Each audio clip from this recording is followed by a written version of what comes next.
9, 8, 7, 6, 5.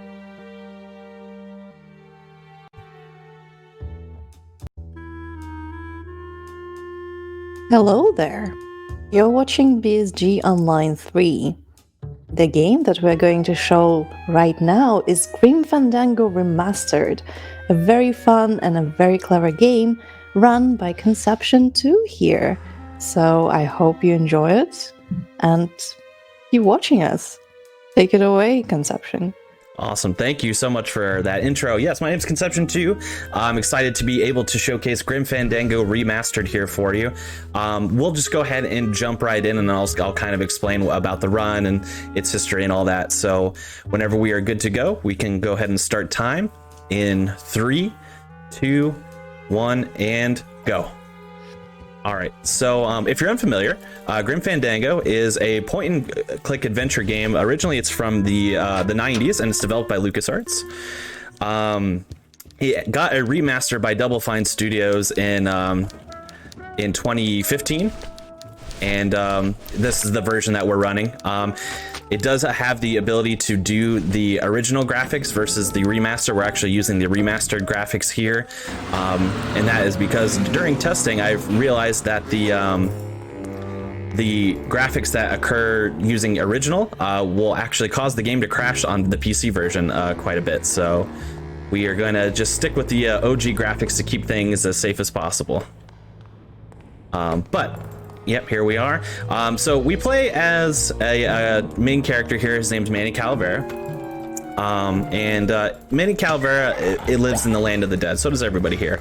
And he functions as what is kind of like a travel agent for the dead. So people die in the real world. And he helps shepherd them to the afterlife based on how good they were in their real life. So for example, if they were really good, then they can take this really high-class silver bullet train straight to the afterlife and not have to go through any grueling processes in order to kind of cross over. If they weren't so great in life, they actually kind of have to earn their way there. And they do so by walking through the land of the dead, as opposed to taking, a high-class transportation system. And they, kind of have to walk their way, earn funds, figure out a way to get there on their own. And that whole journey takes about 4 years to do. And you'll see that this run is split up over 4 years as well, and we'll kind of get into why that is. But in terms of the speed run, you'll notice that we have our dialogue lines turned off in terms of voice lines, so you won't be hearing any of the excellent voice actors, unfortunately, and that is because it saves roughly about, I would say, 3 minutes over the run in order to just turn the voice lines off, because there are some unskippable cutscenes which go a lot faster if you have voice lines turned off and just have the auto scrolling instead. All right, put that away. One more conversation with this guy.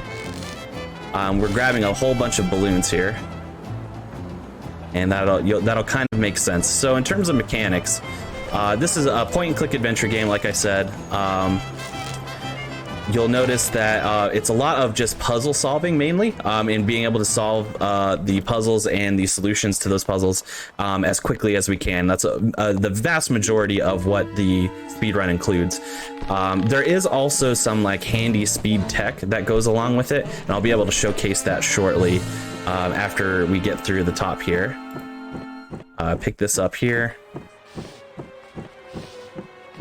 Yeah, some animations just occur like this. They're really slow that you can't skip, but then there are plenty of animations that you can, and we'll get to see those a little bit later as well. All right, so we're gonna exit the window here, and what basically is happening here is that we need to get a work order for a vehicle to get over to a site where a lot of people have died. Therefore, Manny is going to help shepherd them into the afterlife. However, nobody is really helping out Manny in order to get that done. So he's kind of taking things under his own volition to make sure that he can get the one up on his fellow travel agents, so he can, you know, help increase his sales to help shepherd his own self into the afterlife, because his job performance here will help get him into his own afterlife faster.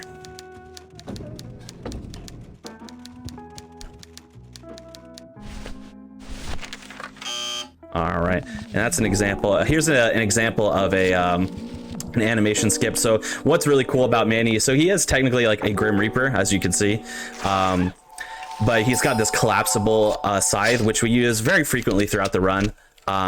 Anytime that occurs, we can actually skip the unfolding animation by pressing the escape button. So you'll see a lot of animation skips occur like that throughout the run. In addition to that, there's going to be a lot of times where I'm going to utilize what we call gliding, which is managing your inventory items, either taking them out or putting them away while running. And the way you do that is that you click on a transition point that already exists, and while clicking, you then use the designated inventory item number, which, you know, it just goes in order of how you pick them up. And then when it does that, you will continuously run while pulling things out, whereas the game intends for you to stop, go into your inventory, take it out, and then resume running. Gliding is just a very important mechanic that we use throughout the entirety of the run, so you'll see that plenty of times. You'll also notice that sometimes I will, instead of clicking through a transition, I'll click on it, but then I'll also use the keyboard to mash through it at the same time. And that is because at certain transition points, there are times where if you attempt to walk through the transition point, there's like a weird like couple second delay, where Manny's kind of processing what's going on, and he just like walks into a room really slowly, and you don't have control of the character. However, if you simultaneously click through while using your keyboard to walk through, you'll skip that buffer, so that you can save a few seconds every time that happens.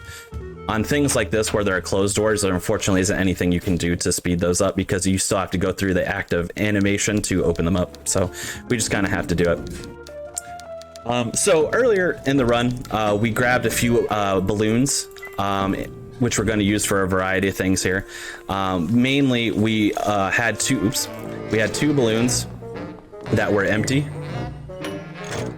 and we filled them with this packing material that actually is very flammable. Then we put them down our own mail chute in order for the mail chute to stop working properly, which is why this guy has to work on it. And that is so we can intercept somebody else's mail, because Manny is a little bit suspicious that for no matter what client he gets, whether they be good or bad, all that is getting approved for him is that he has to give them the worst travel package. And he is wondering why other people in the company are getting better deals than he is. So he's trying to intercept a coworker's mail so he can figure out what the deal is.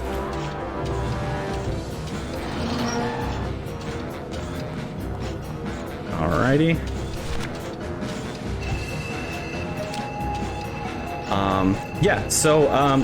We're just kind of acting through the story and skipping a few cutscenes here. If there happens to be any donations or anything we'd like to plug, now's a great time for it. All right. So in a couple of hours, we're going to have an 90% speedrun of Disney Pixar Brave by Stevie TV Online, for which we have a bid war going on where you can pick the costume that you'd prefer. We have guard mail and royal gown, and both are up for grabs, so if you have a preference, consider donating, and even €1 can secure your choice. Thank you very much. Yes, highly suggest you do that. Steve is one of my very good friends. We're both very active in each other's communities. And Brave is an excellent speedrun, by the way. And my personal choice, if you're interested, I really like the guard armor. So if you're interested in donating towards that one, it's a particularly cool one. Oh, you've heard the speedrunner, so get your donations in. Yeah, and Steve's a great guy too, so you want to help support him any way you can, and obviously, donating money towards this great cause. So let's get those donations in. All right. So in terms of what's going on here, our boss found out we're doing our nefarious sneaking around, and he literally just tries to lock us away, which I don't think is legal. Don't think you can just do that. But luckily we're resourceful and we got out rather quickly. We snuck up again to the roof here to kind of go into our coworker's office to again get some clues as to what's going on. In addition to that, what's going on is that we are also saved by like this underground resistance group that exists beneath the office building. And basically they know that there's some kind of corruption going on and they're trying to figure out why. So we're working with them to also figure out why, and also because they saved us, and that's the right thing to do. What they have requested is for us to get a pigeon egg, and that is because they're going to use pigeons to communicate, so it's more secure, I guess. Keep in mind, this is well before the cell phone times originally, so they probably didn't have that level of security yet. So they're kind of depending on pigeons for that. So what we're doing here is we put one of our inflated balloons as well as the bread we grabbed from the street party earlier, so that the pigeons will fly over here and then get spooked when they accidentally pop the balloon, therefore leaving their nest unattended, so we can grab an egg from their nests. The story is very good, and it has its nice little quirky fun parts. I really can't suggest this game enough. Obviously, the speedrun is going to kind of skip over a lot of the lore points here. If you have not played this game yet, please do. It's basically available on everything. Consoles, PC, it's on the Switch, if you'd like to play it that way. That's how I played it for the first time, actually, and it's just a really great game. It's usually pretty cheap, so if you're ever interested in just seeing what the story is about, it's really, really good. Oh yeah, I completely agree. It's amazing. It's an amazing game. Yeah, and the soundtrack alone, like this, it just has such good music as well. I really love the music in this game. Oh yeah. All right, so this is another example of gliding where you can see I'm meant to be stopped in order to take that item out, but I kind of just glide across the ground as if it were ice. This is an interesting thing that we're doing. So while we were in our coworker's office, his name is Domino, by the way. That'll be important for later. Spoiler alert. We took his mouth guard from near his boxing bag there, and we just filled it up with like this. What do they call philodent, which is like a way for them to take like an impression of his teeth, because the computers are so encrypted in this place that they need to scan teeth in order for them to be confirmed identity-wise. So we use that to create an indent of our own teeth, because they have not removed our records yet, so we can access the computers from the underground. So very, very interesting corporate espionage stuff going on here.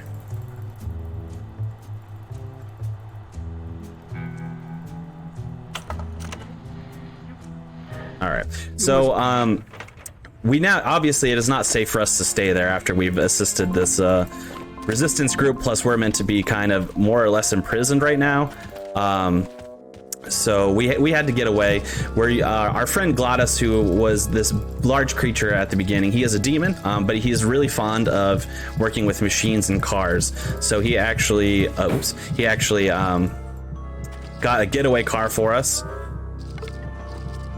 and then he helped us drive away, but we got stuck in this forest. So we're gonna pick up some bones here. We're gonna pick up 3 bones and pocket them for later, and then the 4th one we're gonna pick up and throw it here. We actually skipped a really funny cutscene. For some reason, Glottis is very dramatic, and because we're stuck, he kind of like, he ripped his own heart out, and it just threw it, and then kind of collapsed. So we had to go find his heart, and then get it. We're gonna go put it back inside of his body so we can make our way out of this mess here.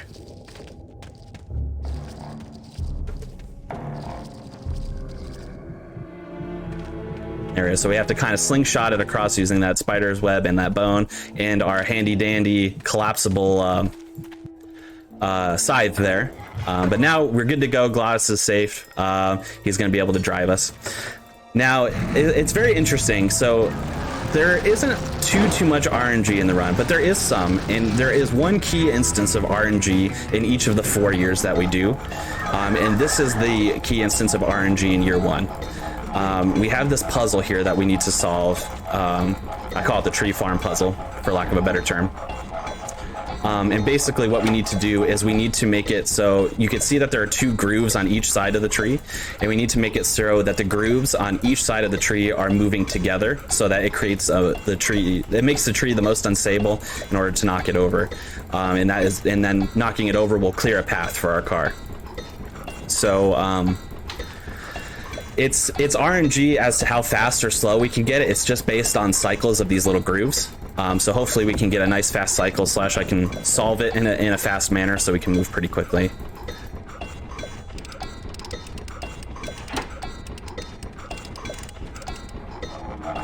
All right. So we pick up the wheelbarrow, and this is how we do it. We run over it with the wheelbarrow in order to kind of flatten the grooves here. Oops. Not quite. Not quite.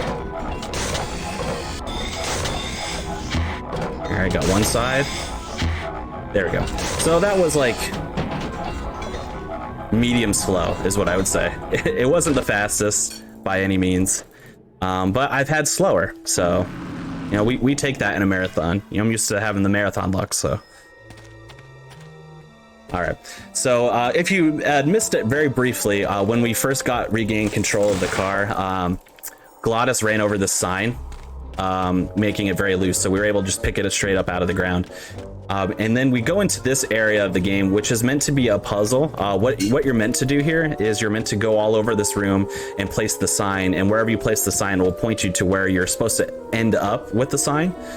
However, the solution is the same every time. There's no RNG to it, so if you run over exactly to where the sign is meant to be placed, you can just place it and then move on, which is exactly what I did there. It's actually pretty handy. There's a little dark spot in the dirt exactly where you're supposed to place the pole, so as long as you place it there, you can just move on pretty quickly. It's a nice visual aid. We're gonna grab this key hanging from the sign here. And you're gonna see another glide as well as another hammer transition, which is what I call when we have to kind of click and get through a transition as much as possible, as fast as possible. There we go. All right, so this is a very interesting part of the run here. So these are the flaming beavers you're gonna see here shortly. Now, this is one of the small and skippable cutscenes in the run. For some reason, you can't skip this cutscene. But 2, what happens here is that these are like flaming bone beavers. They're really into bones. So that's exactly why we picked up bones near the beginning, because what we're gonna do is we're gonna throw bones into the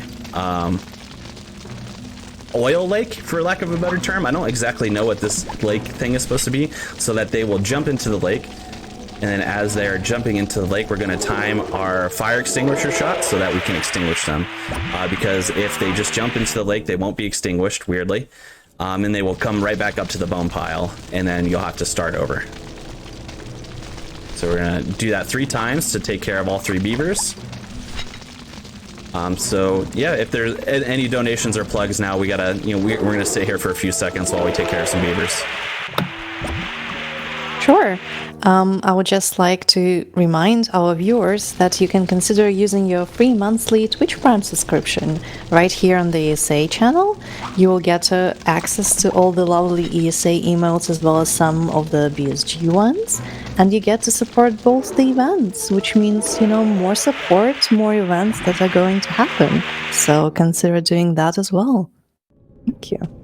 Yeah, you definitely want to do that. I mean, between BSG, ESA, all the events that are going on, I mean, these Break the Record events have been really fun so far. You don't want to miss that stuff. Oh yeah, there is another Break the Record live coming very soon on the 4th of December. We're going to show Dark Souls, no less. That's going to be super hype. Exactly. Yeah, and you don't want to miss that. Every Break the Record event, I believe, has had a record broken. So who's going to want to miss that? So no one wants to miss that. Definitely. So we made our way through the forest finally after completely clearing out our path. And now we're in this land that's called, this part of the Year of the Dead that's called Rubikava, which is kind of like a stop along the road, if you will. There's a little diner here and stuff like that. That we're at, and if you remember, near the beginning of the run, there was a little body bag that we opened up, and there was somebody in it, and that was actually the person that was in it who's at the shop right now. He was sent on. He's not a particularly good person, but he's not a bad person. His name is Celso. Oops. His name is Celso. He's kind of like a medium person. He did some good things. He did some bad things. Manny did not believe that he deserved the worst, but he didn't deserve the best either. But he got the worst in terms of the worst travel package. So Celso is in the middle of trying to find his wife. Which is why he stopped here, because he believes his wife is going to cross through here as well. But we have received evidence that she is on a ship headed out already. So we're going to present him with that log. And what that's going to do is we're going to then have the ability to have access to this this diner. And you're going to kind of see what we get to do with it.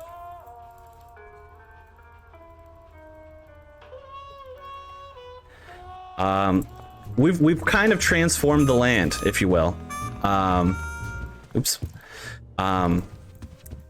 So this is actually year 2 of 4. So coincidentally, even all these people who are trying to cross over into the land of the dead have this like 4-year-long journey where they have to pass through lands in order to get to the gates of eternity, basically.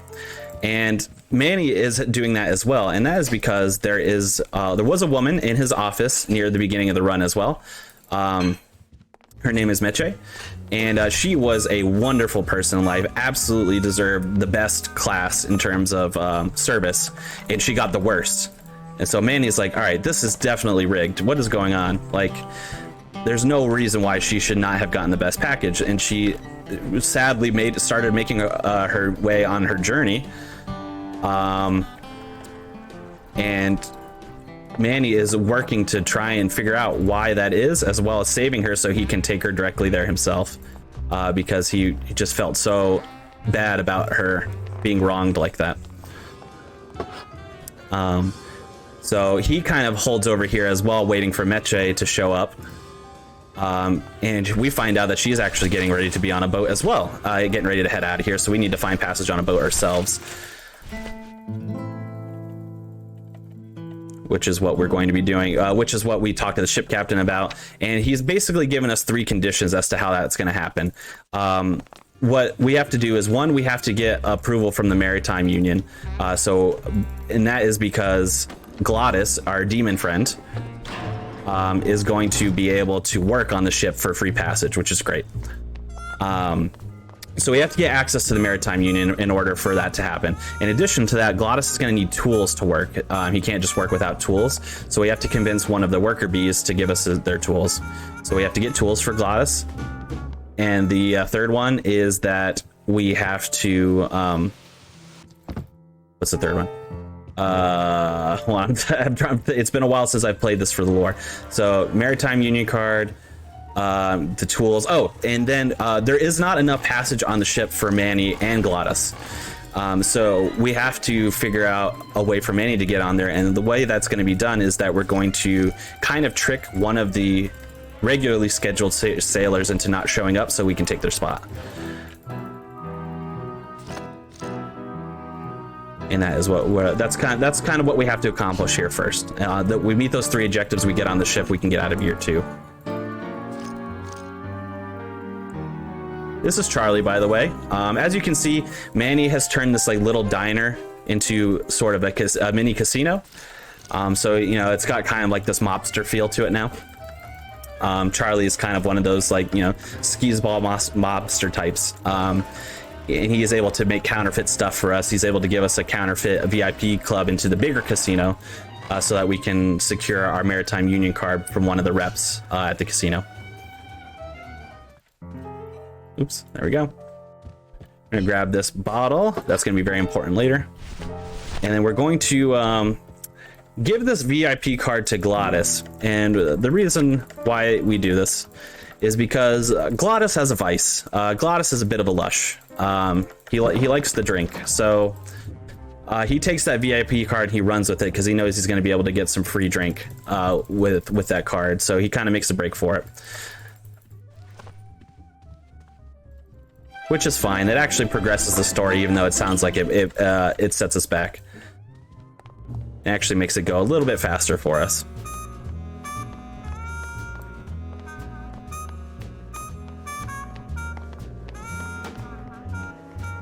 All right, so we're gonna be making our way down towards one of the security offices. And you might have noticed earlier, I picked up a bottle just before I talked to Glottis there. And this bottle is a kind of alcohol that has gold flakes inside of it.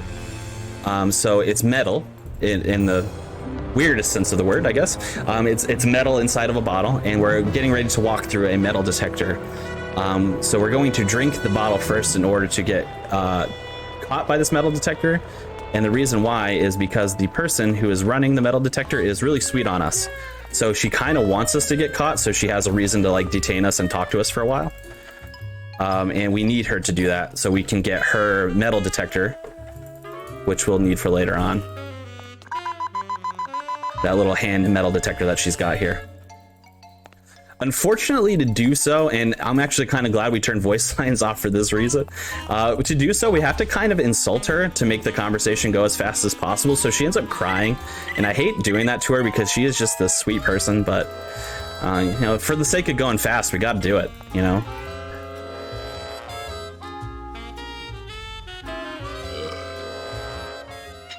You know, there's actually an achievement for like having her go through her long story. Like hearing her out as opposed to like just shutting her down real fast and saying, hey, can I get that metal detector? There's actually kind of an achievement for that. And spoiler alert, she ends up crying anyway because she has a very sad story. So there's not really anything you can do to stop her from crying, unfortunately. But one is caused by her own sadness, and the other way is caused by you being a jerk, kind of. So we want to avoid all that as much as possible. All right, so this is actually the larger of the casino areas. So, oops. So, there we go. That was a weird transition. Come on, Manny. There you go. So part of it is a racetrack, and you know, typically with racetracks you see horses or dogs, right? This racetrack actually has giant cats. Hence we have the giant kitty litter here that is full, as well as the giant cans of cat food. When the security guard threw the metal detector out of the window just there, she threw it directly into the kitty litter, of course, but the metal detector is still going off, so we use the blade of our scythe in order to hear it beep, and then we kind of hook it out of the litter with our scythe there. Unfortunately, we do not get to see we don't get to see the giant cats. I wish we could, because it would be kind of interesting, but we don't get to see them. We just kind of hear them and hear the meows and stuff and people cheering them on. Okay, so this is a conversation with Nick. Nick is a lawyer, and he's also got that kind of like, you know, mobster feel to him. And we're gonna need Nick's help later. So we have to kind of boost his ego a little bit here. And then, well, it'll take a turn a little bit later. But for some reason, this whole entire conversation cannot be, we cannot skip the lines or dialogue at all. We just have to let it go at its natural pace. By turning voice lines off, we save 30 seconds in this conversation alone, which is exactly the reason why we do it. Because instead of hearing the voice lines go through, we just have to wait for the text to scroll instead. So right now, all we have to worry about is just clicking through the dialogue options as fast as we can. I think part of the reason why this cannot be skipped is because, as you can see there in his cigarette case, a key fell out. So I think if we skipped through it too fast, the average player would not have been able to see that a key fell out of there. So it wouldn't want you to skip through it and be able to miss an important part of the puzzle here. So we kind of talk to him up enough that he walks away and he leaves that cigarette case there. So we're gonna pick it up. However, we can't just open it and get the key. It's like rattling around inside there, but it appears to be locked. So we'll have to deal with that later. Another glide there for you.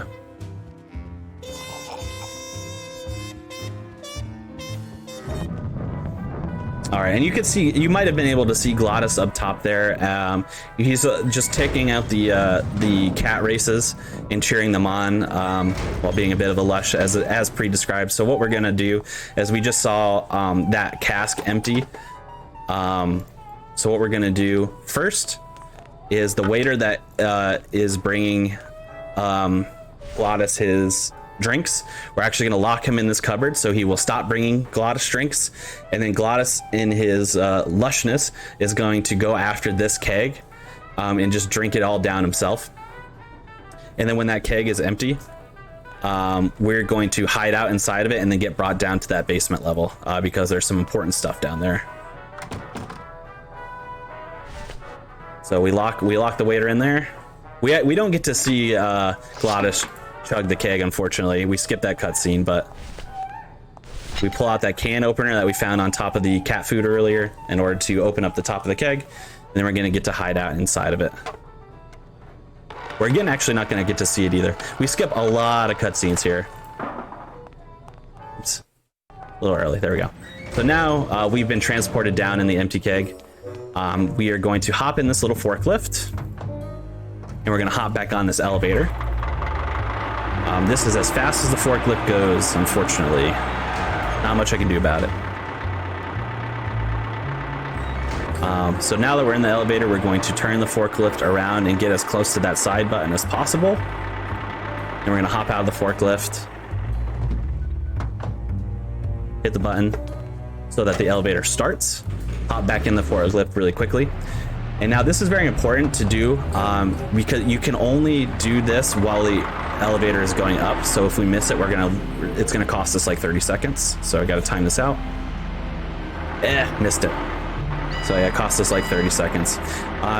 What you're meant to do there is you're meant to slide the forklift tongs in there. There you go, start it up again. And then they'll get wedged in the doorway. If you try to do it while it's going down, it won't wedge because the gate will still be closed, blocking their entrance into that secret hallway. So that's why you can only do it when it's going up. So unfortunately, we have to drop the elevator all the way back down.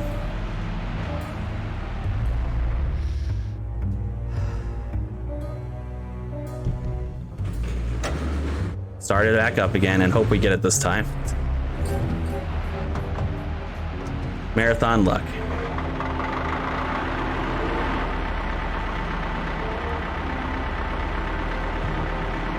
There we go, we got it that time. So now we can pop out, throw the wedge down so that the pathway opens up for us like this, and then make our way into the secret passage. So what is in here, what is in that suitcase is very important to the plot. So what has happened there is that Charlie, who's the guy we talked to at the very beginning of this year, he said, hey, in exchange for you going to find my suitcase and grab my suitcase, I'm going to give you your Maritime Union card. So we're now getting the Union card from Charlie. But what is in that suitcase is a suitcase full of Class A tickets. So those are the tickets that are awarded to the best of the best people in their life, so that they can take that silver bullet train straight to the afterlife. And Charlie's got a suitcase of them, so Manny is now wondering, you know, what is going on to have made it so that he gets a suitcase full of tickets that you're only meant to have one ticket per person. So he's a little bit skeptical as to what's going on here.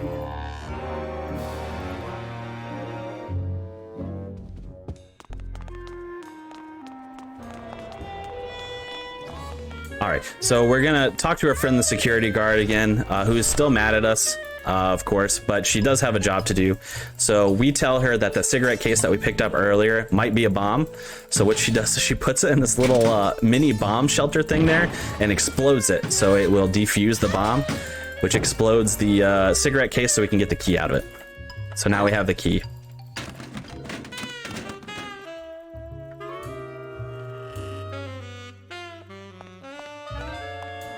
Which will be important later on as to what that unlocks.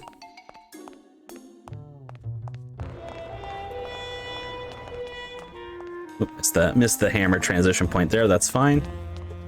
So that's kind of what it looks like when you miss that transition point. That slow walk through. Wastes like a second or two probably. Another glide there as well.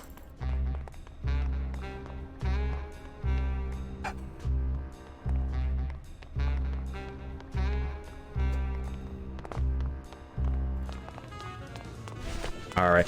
You might have also noticed that we picked up a turkey baster while we were waiting for the waiter to get locked in the closet.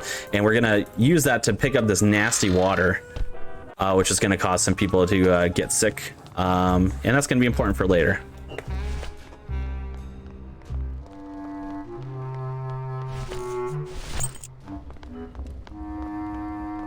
All right, so this key, we have it taking it back out now. It actually unlocks this lighthouse.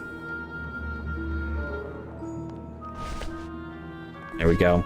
And we skip a cutscene here, but basically one of our friends here is found murdered, and she kind of gives us a clue as to where to go next, which is a photo. It's less of a photo actually, and more of a coat rack tag.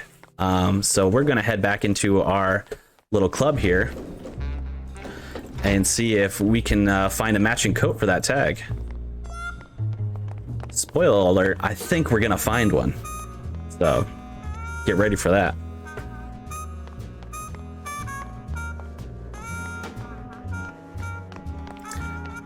Another glide here. All right, so we got a nice long cutscene here. If there are any other plugs or donations, feel free to throw them our way. All right. So for those of you who have just tuned in, you're watching the third installment, one can say, of the Benelux Speedrunner Gathering online marathons. We usually organize bi-monthly gatherings in the Benelux region, but we're doing it online for the time being, which allows us to feature streamers from both the Benelux and the rest of the world, like Konception here, which is really, really awesome. And we have a whole weekend ahead full of awesome runs and awesome speedrunners and amazing games. So make sure to check out our schedule and stick around.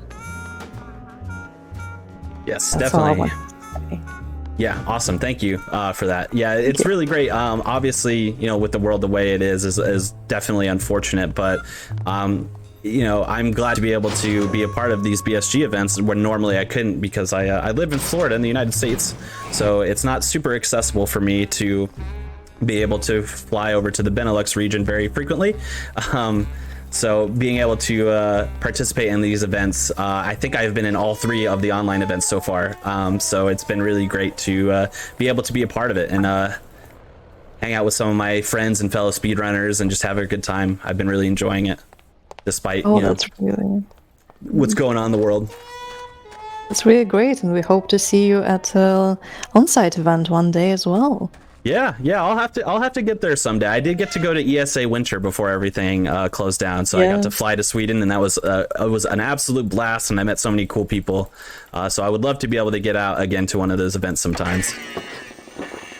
Still remember the Harry Potter cosplay. That was really cool. Yeah, I've become kind of known for that, as it turns out. I do that in a lot of different marathons. So Nice. I didn't have a Grim Reaper cosplay here, so sorry. I was to disappoint the fans if they expected me to dress up, but I don't have one. Maybe someday. Or maybe next time. Yeah. Maybe someday. Okay, so this is a sailor. His name is Naranja, and this is the sailor that we are going to quote-unquote trick into not showing up for work, so that we can take his place on the boat. So what we did is that drink that he was drinking out of, we put that nasty, dirty water in it, and it's going to make him sick. However, that's not going to be enough for him to not show up, because the tattoo artist here is going to call up the ship captain and say, "Hey, I got your boy Naran in here. He thinks he's drunk, and he passed out, which is not the case. But I'll be sure to make sure he gets to work when he wakes up," is what he tells him, basically. So it doesn't fully solve our problem, unfortunately. So this is the only instance in the entire run that we actually have to go into our inventory, because we have just too many objects at the moment. Normally you can use the number keys 1 through 9 in order to just pick up the number in the inventory that you need to use.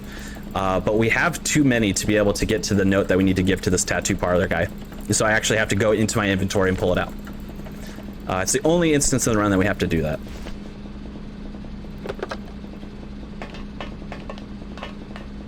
All right.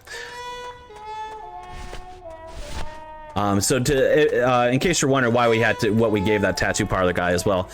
So what it is, we turned in that coat tag, and we got a what appeared to be like a tattoo design card. So we turned it in here to see what that's all about, and the tattoo guy said, oh, there's something in that slot instead, and he gives that to us, which we're going to figure out what that's all about now. We then used the fake betting slip machine that we used all the way back, that we got all the way back from Charlie at the beginning of year 2 here, in order to create a betting slip with a particular sequence date on it. Now, if playing through the game casually, you will learn the sequence date, and you'll by doing your research and stuff like that, you'll know what dates to pick. Luckily, the date is the same every time, so I don't have to go through the lore to figure it out. I know what it is, so I just input it, which saves us a bit of time as well. So we get the betting slip. The reward is a photo, and it's a scandalous photo of Nick with the lady that we found dead at the top of the lighthouse, and they are smooching. So we're going to use this incriminating evidence with Nick, and because Nick is a high-class lawyer, what favor we're going to get from him is that he is going to help us with the worker bees. Now, the worker bees were just recently jailed because they went on strike because of their unfair labor laws. Now, we used Nick to get that worker bee out of jail, and in exchange, the worker bee has given us his tools so that now Glottis can work on the ship. And we have the Maritime Union card, and now we just need to figure out how to make sure Naranja doesn't show up for work, which we are going to solidify right after we just punch Nick in the face here because he's not a good guy. So we're going to take out our metal detector here, and we're actually going to go in this underground office, which is actually a morgue. Now, if you are a smart individual, you might be wondering how there's a morgue in the land of the dead, because we're already dead. That's kind of the point of it. So in the land of the dead, there is one way to die, which is basically you get what I call fertilized to death. There is a particular fertilizer that is really attracted to bones. And when guns are implemented with these like fertilizer bullets, for lack of a better term, you can shoot people with them, and it will cause them to sprout into bushes, kind of like this. So, and then making it, them impossible for them to move, and it kind of like grows out of all of their orifices and stuff like that. So this is like their equivalent of being dead, I guess. So we're in a morgue. What we just did there, if you remember back when Naranja passed out, we grabbed his dog tags off of him. So we give the mortician the metal detector so he can detect metal on bodies. And then while he's not looking, but technically is while he's looking because we just get it in before the cycle closes, he uses the metal detector on this unidentified dead body and finds Naranja's dog tags on it. So he calls the ship captain to say, hey, Naranja's dead. He's not coming to work because he's dead. Therefore, there's now an open slot on the ship. Kind of a dark way to get about it, but, whatever works. The last thing we have to do in order to transition this point is to make sure the casino is in working shape. And right now, it's technically not in working shape because there is a cheater down at the bottom of our casino who has kind of hacked the roulette tables. What we need to do is turn it off so he can stop cheating. So this is year 2's RNG point. If we were lucky, the magnet would have been on and we would have been able to move past this immediately. However, it was not. So we had to wait a whole nother cycle for it to turn again, and then we were able to turn the magnet off. So unlucky, but not much we could do about it. All right, so now this is the start of year 3. We finally get on that ship, but then we are caught by some nefarious folks. We actually don't know who they are yet at this point, but we're kind of held in port and we can't do anything. So we need to figure out a way to get away, so we can make our way back to Meche, who we're still in the midst of tracking. So we're going to do a very creative solution, which is we're going to move the ship so that the anchors that are holding it down are sort of at an angle there. And then we're going to press this button to raise, lower, and raise the anchor again so that the two anchors are now linked. We're going to use our handy dandy collapsible scythe to hook them, grab them, and kind of hook them along the porthole here. And then we're going to press the other side's button so that that would technically raise the anchor. But what's going to happen is when the anchor is raised, it's going to tear the ship in half. Just like that.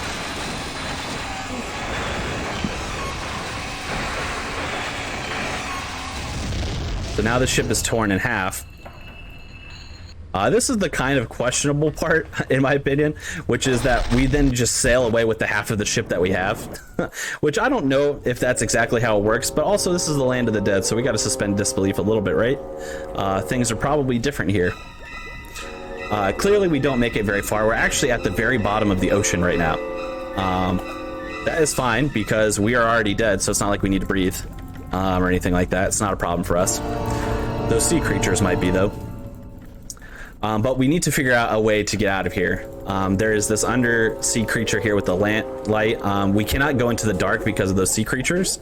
We need a light to get by. So what we're going to do is we're going to grab his head, pass it over to Glottis so he holds the lantern, and then now we can walk freely. There is a chance that when you're trying to talk to that guy, you can actually miss talking to him. It's very hard to do. But if you don't talk to him on his first cycle go around, you actually have to physically watch him walk all the way around again, and it takes like 40 seconds. So making sure you get him on the first pass is crucial. But like I said, as long as you're using the use button at the edge of that little light circle, you're going to get him every time pretty much. Just got to make sure you're paying attention. So you can see we got a submarine here, but it's being kind of controlled by this weird octopus thing. We need to figure out what's going on. Unfortunately, this octopus and the submarine are controlled by evil force that's going to kind of kidnap us and bring us to this, prison island, for lack of a better term. And then we got to kind of figure out what's going on from there.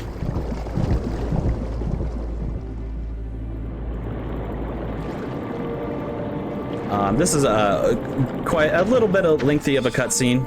Any donations or plugs again are now welcome. I know I've been thrown to you a lot, so if you run out of stuff to say, I can just vamp. That's fine. But if you have anything else, I have stuff. Of course, I would like to talk about our charity. So BSG Online 3 is supporting Mind, which is a nationwide organization committed to prevent mental health issues and to support everyone who has dealt with mental health issues themselves or within their family. And all your donations will go to this wonderful organization, wonderful charity, which I believe is very important, not only now, but of course, always pretty much. And we are currently at 450. Amazing. Thank you so much for your support. I think 500 euros would be a really great milestone to hit, and I believe we could do that during this run, right? I think we could. I think that's a great goal, especially for such a great cause, like you said. So let's get those donations in. Come on, get through the door. So the downside is just because I had a little thing happen there. The downside to trying to hammer through a transition like that is that sometimes if you do it too late, you'll just kind of get stuck in this weird middle transition point. Darn, I just missed it. Oh wait, no, I got it. Excellent. Okay, great. So you kind of have to like back away from the door and then enter the transition point again, which is what happened here. Now we're in year 3 now, by the way, if I haven't made that clear. That was the main RNG point of year 3. What we have to do there is we have to get some stockings, as well as that little hammer that I got from the angels in the cage, because we're going to trade them for 2 tools that are very important for us. What we do to get the stockings there, as you kind of saw, is that we kind of trick that Meche, that's Meche by the way, into accidentally flicking her ash onto her own stockings so that she has to take them off because they're burning her. So what can happen though is that you can get on a bad cycle there. And if you do it too early or late, she will see that the ashtray is turned and then she will turn it back herself. Luckily, we actually got, I thought for a second we didn't get it on the first cycle because it looked like she flicked her ash, but we actually did get it on the first cycle.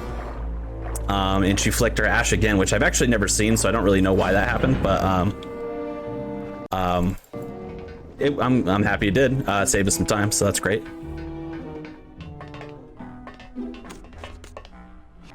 So this little person that is in the sea is Domino, and if you remember, I mentioned Domino kind of up top as one of our co-workers from the travel agency, which is the case. He is behind this nefarious plot that has to deal with stealing tickets from people and giving them to people who don't deserve them.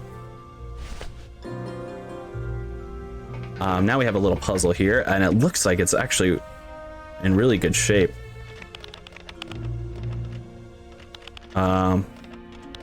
Maybe not great shape with this third one. Yeah, it was actually just not good enough shape, actually, just not. It looked like I could solve this one really quickly, but not quite. Back here. Basically, we need to make it so that the grooves on the side are empty, so that we can slide our scythe into it. There we go. Now we're going to take out our scythe again, slide it in there so we can keep it locked like that. And then now we can open this door. That's how we hack through it. And that was because Meche is in here and we need to save her. Domino has kind of kidnapped Meche and is holding her here in this, you know, like work camp, for lack of a better term. And what we're going to do, obviously, is we're going to do everything we can to free her. So we broke it in here, but we've also trapped ourselves in, so we got to figure out a way out. Oops.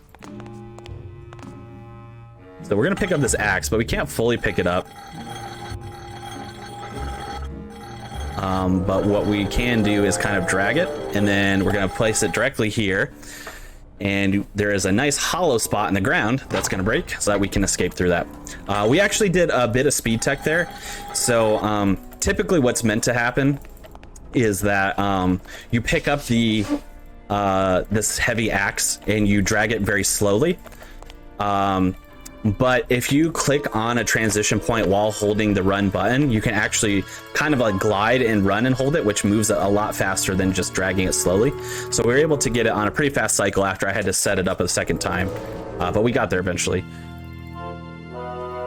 But now we have Meche rescued, but we don't have a way to get off the island yet, which we're going to work on.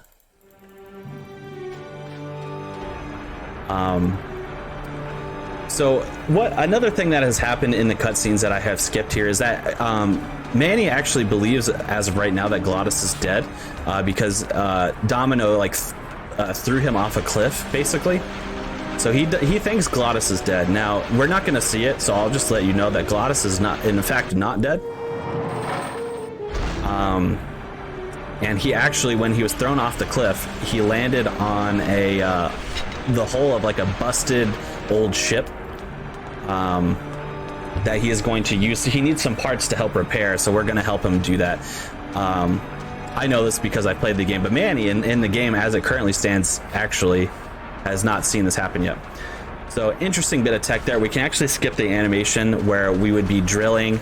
There's this bucket and this little chain. We would drill into it so that the chain and the bucket separate, but we skip the animation, so it's actually not separated on the screen, but you're just gonna have to trust me that it is separated. I wouldn't lie to you. We're gonna rip those gears out of the ground and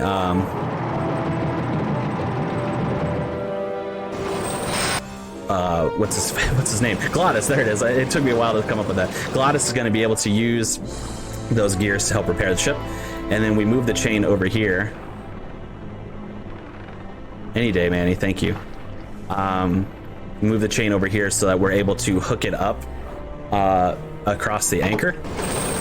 So you'll see here, we use the current to slide the chain down, and there's the anchor to the ship. We're gonna flip this switch again to reverse the current so it kind of like gets knotted up right there. And then we're going to reverse the current a third time, so that the knotted up version will then loop around conveniently around the anchor.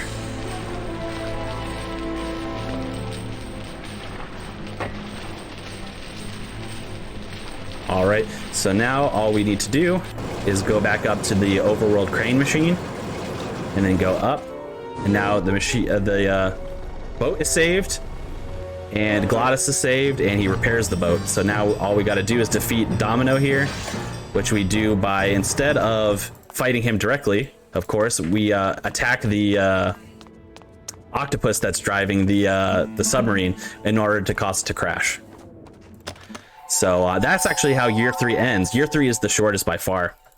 Hey.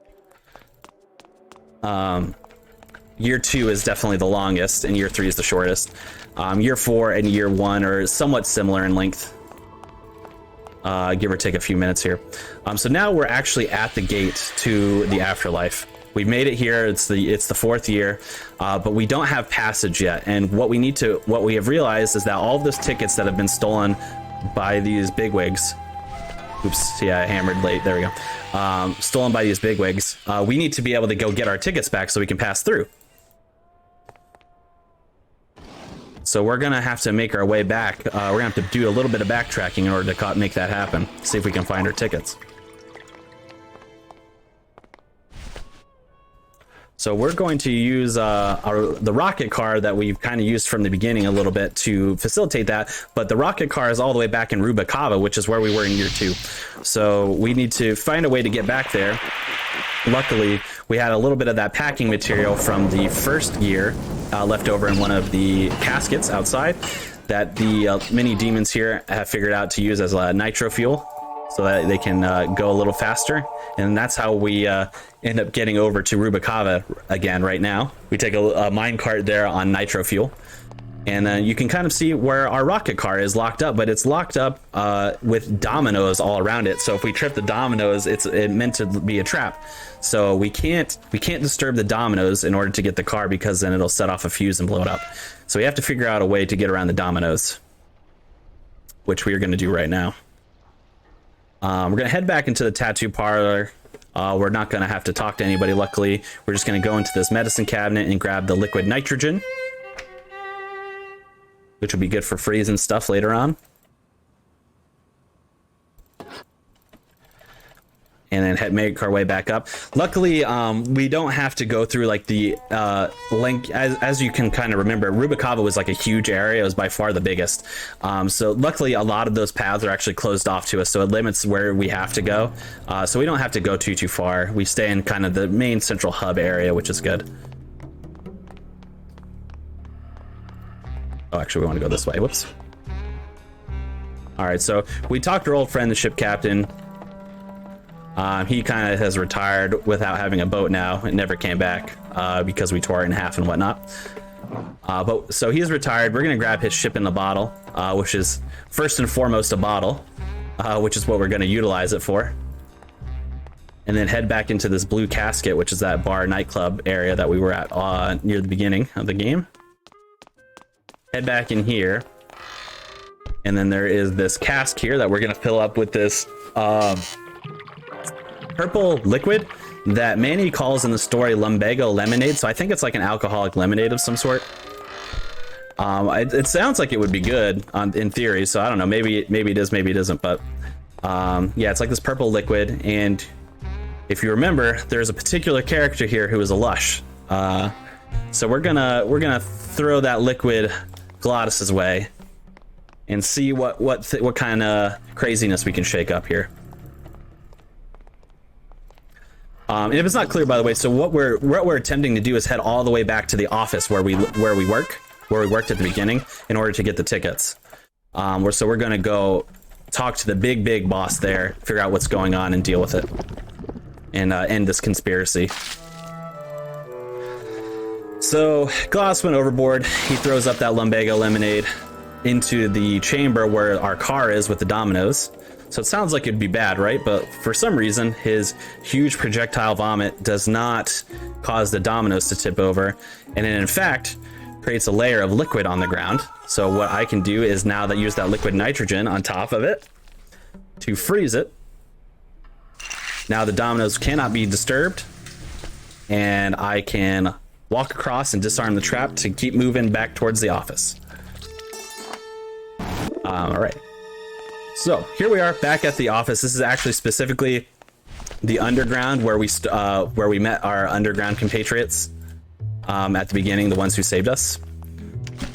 We're going to send a couple things with this pigeon so we can alert the head guy as to what's going on. And we're going to talk to her, who she is meant to be helping us out. Spoiler alert, she betrays us, but you don't know that yet. You're just going to have to trust me.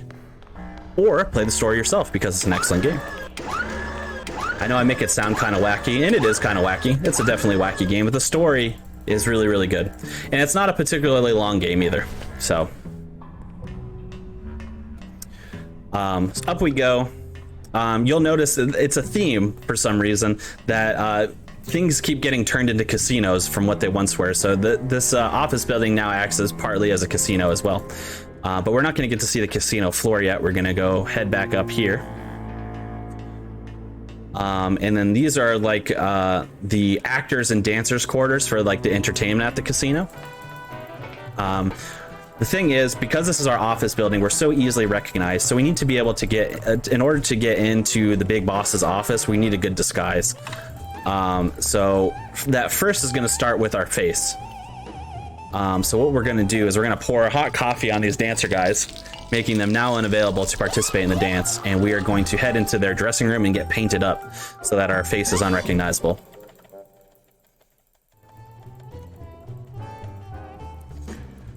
Unfortunately, they are a bit dramatic about it and take their time.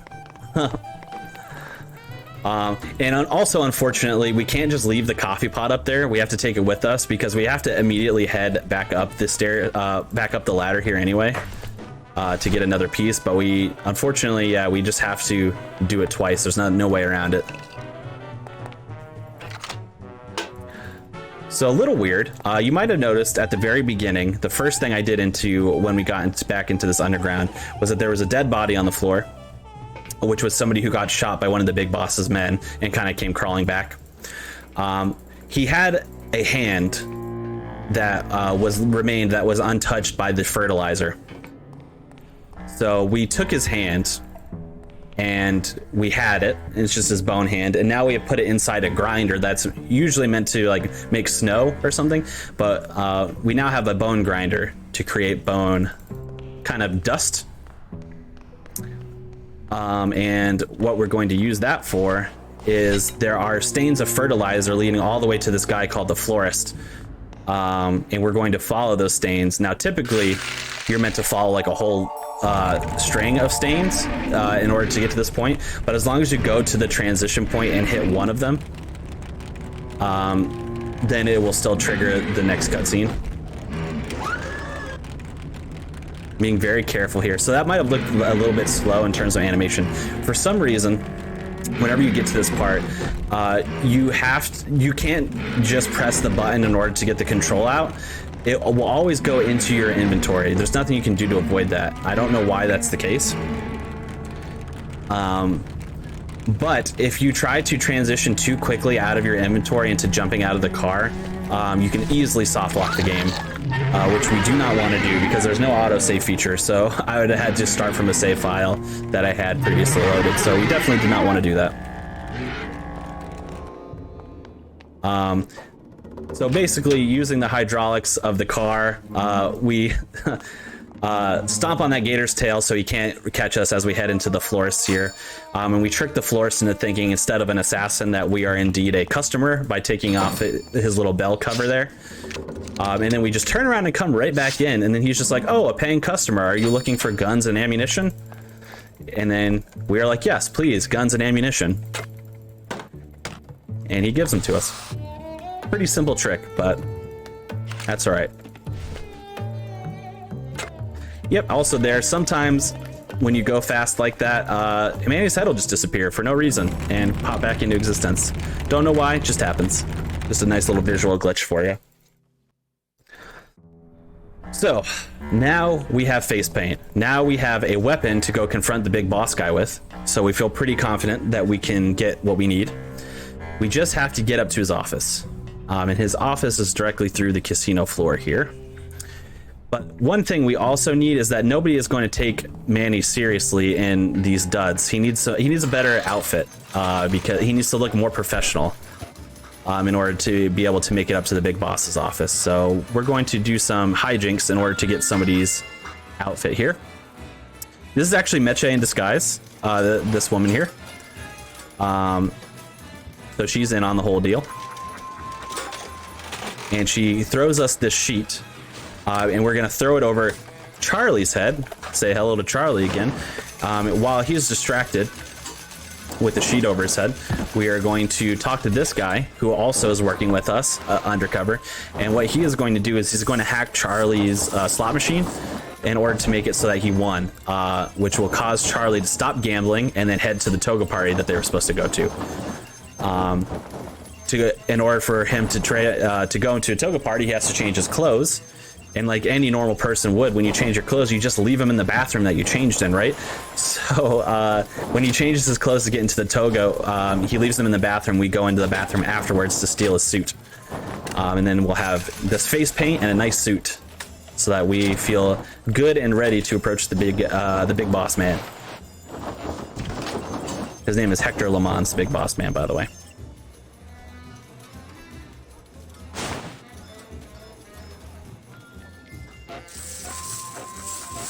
While we have this whole transition point, another great time to throw to any donations or plugs that we have going on. Absolutely.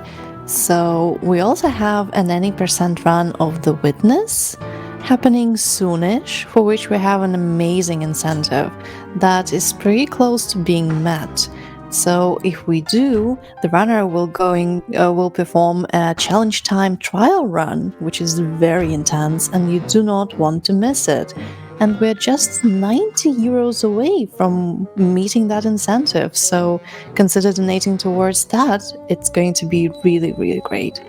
Thank you. Oh, unlucky.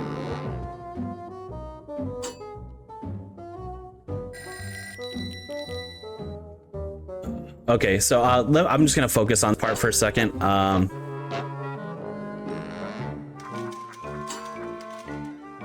Okay, so this is the RNG portion of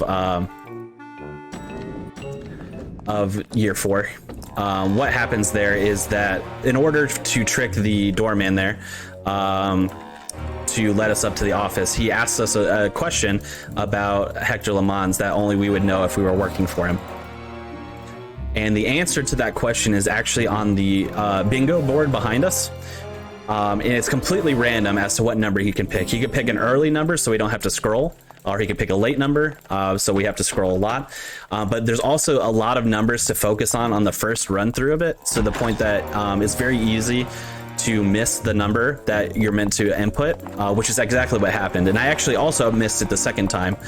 So it took me 3 tries to do it, which is very slow, but also it's also like the least costly of the RNG moments in the run, because it doesn't waste a lot of time for you to just try it again, just a couple seconds. But I probably wasted in total like, oops, wrong key there, 10 seconds or so there at least, but it happens.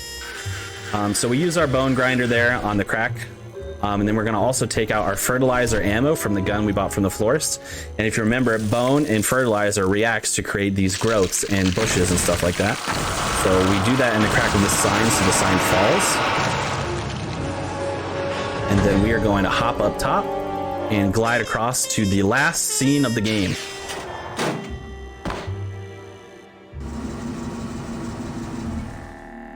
Oops, there we go. So this is the last scene in the game, which is called the greenhouse. This is where basically what has happened is we have chased Hector Le Mans here, and he has locked himself in this greenhouse, and we have to figure out a way to get to him. So the first thing we have to try is we have to just try going in straight into the greenhouse, which is not going to work out for us. Spoiler alert. We're going to open it up, and Hector Le Mans is going to shoot us. So we're actually shot with that fertilizer ammo currently. But luckily, we got some liquid nitrogen, so we're going to sprinkle it right on the gunshot wound, remove the flour, and it's going to save us so that it doesn't spread into our bones. So that was lucky. And now we have to figure out a way to get in there without getting shot by Hector Lamans. We got to figure out a way to defeat him. Oops. Come on. Let me skip the cutscene. There we go. So now we got to get a little bit creative. That head that was in the cart was actually the head of the leader of the resistance that saved us all the way at the beginning of the run. So we were betrayed by that woman that I told you was going to betray us.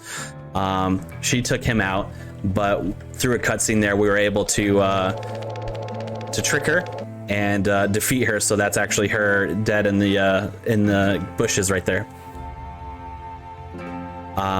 And now we actually have his ticket, Salvador's ticket, who's the head of the resistance, and he has a key to this trunk that we need to get in. Oops. There we go. Keep going. But it's on his body, not on his head, so we have to figure out where his body is. Luckily, the tickets are attracted to the body. So they float naturally to it. And I've had this bug a lot recently, and I have no idea as to why this happens. But usually, if you can just walk roughly into the area, and then the ticket will just fly out of your hand and exactly where it needs to go. Now, the body is always in the same spot, which is right here. As you can see, I was clicking immediately around this area, but for some reason, it just would not trigger, and I don't know why. Sometimes it triggers fast, and sometimes it doesn't. Weirdly, we can have a nice animation skip where while Manny is picking up the key from the dead body, we can move. I don't know why that's the case, just oversight, I think. So we start the movement early while he's still picking up the key from the body. We have the key to get into the trunk.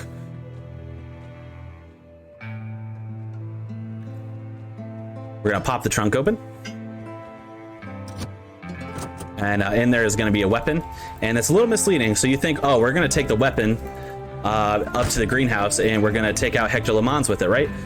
That's not the case. What we're gonna do instead is, this is a greenhouse, so there's lots of fertilizer that occurs to help grow plants. So what we're going to do is we're gonna spray those fertilizer fumes by shooting the tank. Oops, there we go. Causing a leak to occur inside the greenhouse, which is going to take out Hector Lamans. Now time is coming up as soon as we click on the last input on the greenhouse door. So coming up in just a few seconds here. So get ready on that.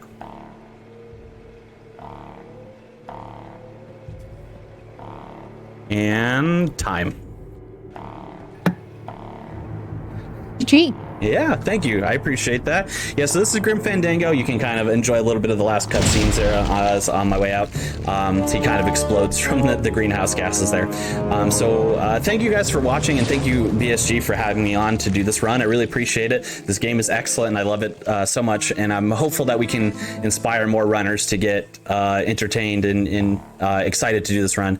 If you're interested in doing the run, we don't currently have an open Discord server. I'm working on getting that crafted as we've taken on a few runners lately in order to pass on some resources. But if you just go to the speedrun.com page for Grim Fandango and just put in the forum there, I'm one of the mods. I'll be happy to help you if you're interested in running the game. We'll have some of those resources up soon.